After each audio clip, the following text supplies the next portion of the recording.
The gleaming showroom of Aerolux private jets was a playground for the ultra-wealthy. Sleek, multi-million-dollar aircraft lined the showroom floor, their polished exteriors reflecting the bright overhead lights. Sales associates in crisp suits moved about, catering to high-profile clients, with a well-practiced smile. Then David Carter walked in, dressed in a black turtleneck, jeans, and a leather jacket. He moved with quiet confidence, his sharp eyes scanning the luxurious jets. But instead of receiving a warm welcome, he was met with skeptical glances. Richard Parker, a tall, well-groomed salesman, immediately took notice of him, but not in admiration. "Sir, these jets aren't rentals," Richard said, his voice coated in thinly veiled condescension. "They're meant for serious buyers." David's lips curled into a slight smirk. He had seen this kind of treatment before. People who assumed wealth had a certain look.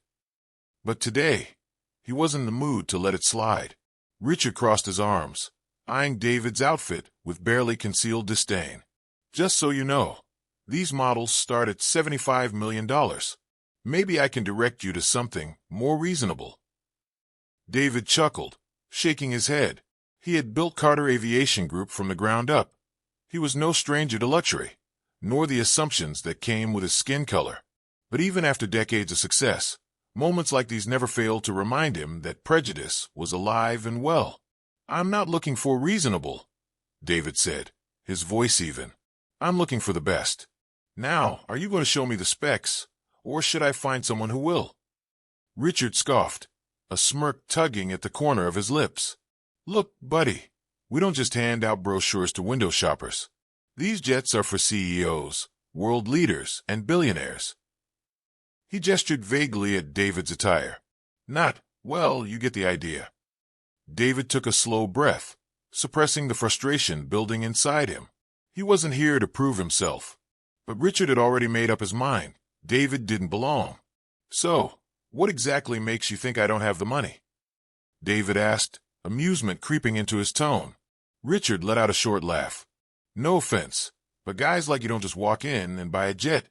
Our clientele includes billionaires and royalty." David raised an eyebrow. "Is that so?" A tense silence settled over them.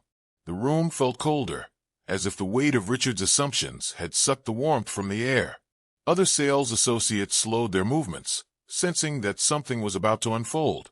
David reached into his pocket and pulled out a small, sleek black titanium CEO card, embossed with the logo of Carter Aviation Group, one of the biggest private jet leasing and manufacturing firms in the world.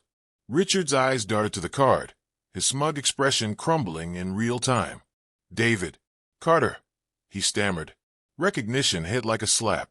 The billionaire CEO. The man who didn't just buy private jets, he built and leased them. A hush fell over the showroom. The other sales associates froze in shock, while few potential buyers watched with wide eyes. Richard swallowed hard, his face draining of color. I didn't realize," Richard started, his voice shaky. David held up a hand, silencing him. "No, you didn't bother to recognize me." His voice was calm, but the weight behind his words was undeniable. Richard's confidence shattered. He scrambled to correct himself, suddenly desperate to undo the damage. "Mr. Carter, I sincerely apologize. If I had known." David cut him off again. "That's the problem. You shouldn't have to know who someone is to treat them with respect."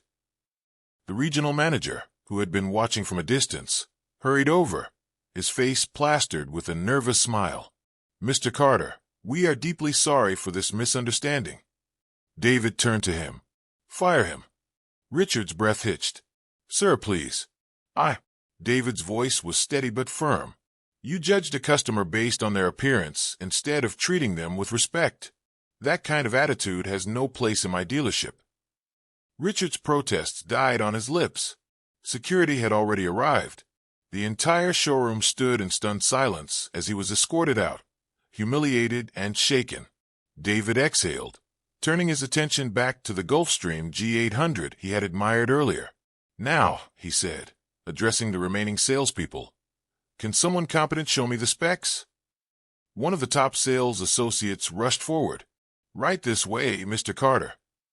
David ran his fingers along the sleek white surface of the jet, inspecting every detail with a trained eye.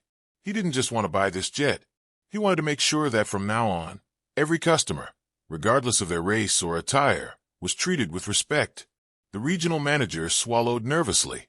"Mr. Carter, I assure you, we'll be revisiting our policies." David nodded. "You'd better." By the end of the day, David didn't buy just one jet. He bought two. A bold, unmistakable reminder that power doesn't always wear a tailored suit. As he signed the final papers, he glanced at the remaining salespeople. They had learned a lesson today, one they wouldn't forget. The incident spread through Aerolux headquarters like wildfire. Employees whispered about the man who had walked in as a nobody and left as the most powerful customer they'd ever had.